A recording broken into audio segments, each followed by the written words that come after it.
রিদওয়ান রনি আপনি লিখেছেন, মসজিদে ঢুকে 2 রাকাত সালাত পড়ে তারপর বসতে হয়।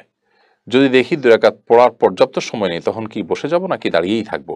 যদি দেখেন খুব অল্প সময় আছে, অপেক্ষা করবেন দাঁড়িয়ে। কারণ নবী সাল্লাল্লাহু আলাইহি ওয়াসাল্লাম নিষেধ করেছেন মসজিদে ঢোকার পর 2 রাকাত সালাত আদায় করা ছাড়া বসতে।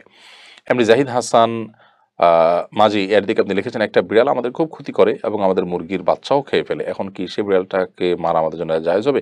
যদি তার উপদ্রব থেকে বাঁচার জন্য এছাড়া আপনার কোনো উপায় না থাকে, তাহলে সেক্ষেত্রে আপনি সেটি করতে পারেন। আর যদি তাকে অন্য কোথাও নিয়ে দিয়ে আসতে পারেন, ফেলে আসতে পারেন, তার কাছ থেকে আত্মরক্ষার অন্য কোনো ব্যবস্থা করতে পারেন, তাহলে সেটা আপনি অবশ্যই সেই পদ্ধতি অবলম্বন করবেন। কিন্তু যদি ব্যাপারটা এরকম হয় যে না কোনোভাবেই আপনি বাঁচতে পারছেন না, তাহলে নিরুপায় হয়ে আপনি সেদিকে যেতে পারেন। কিন্তু এ ধরনের প্রাণী সাধারণত এ পর্যায়ে ডিস্টার্ব করে না যে তার থেকে আপনি বাঁচার কোনো উপায় নেই। নিশ্চয়ই হত্যা ছাড়া আরও বিভিন্ন উপায়ে আপনি তাকে তার থেকে আত্মরক্ষা করতে পারেন।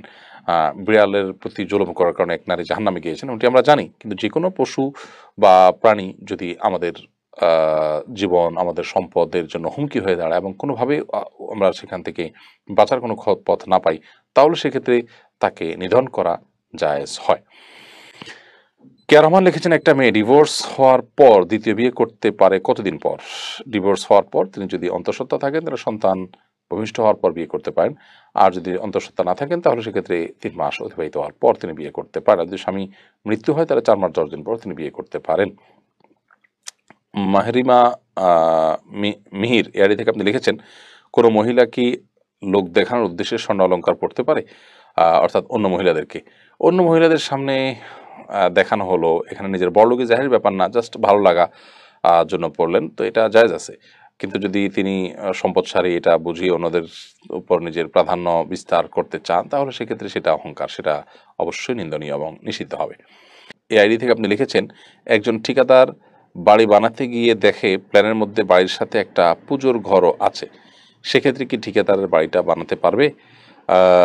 এটা করা যাবে না। যদি আপনি জানেন যে এখানে শিরক হবে এবং আপনি প্ল্যান দেখেছেন যে সেখানে শিরকের আয়োজন হবে, আপনি জানেন এবং সেটাই আপনি তৈরি করছেন, তাহলে সেক্ষেত্রে প্রত্যক্ষ সহযোগিতা এবং মদদ হয়ে যায়, আসলে এটা জায়েজ নাই। এমডি ওসমান গনি আপনি লিখেছেন, রুমের মধ্যে এক মহিলা আত্মহত্যা করেছে, ওই রুমে থাকলে কোনো সমস্যা হবে কিনা? না, কোনো সমস্যা হবে না। আহমেদ আনসারি লিখেছেন, পুরুষের শরীরে অবাঞ্ছিত লোম ক্রিম ব্যবহার করে রিমুভ করা যাবে কিনা? উত্তর হলো যাবে। মোশাররফ হোসেন লিখেছেন, বিয়ে ছাড়া হজ নাকি ফরজ হয় না, এটা কি সত্য? না, এটা অসত্য কথা। বিয়ে হজ ফরজ হওয়ার সাথে আর্থিক সঙ্গতি, শারীরিক সঙ্গতির সম্পর্ক, এটার সাথে বিয়ে করার কোনো সম্পর্ক নেই।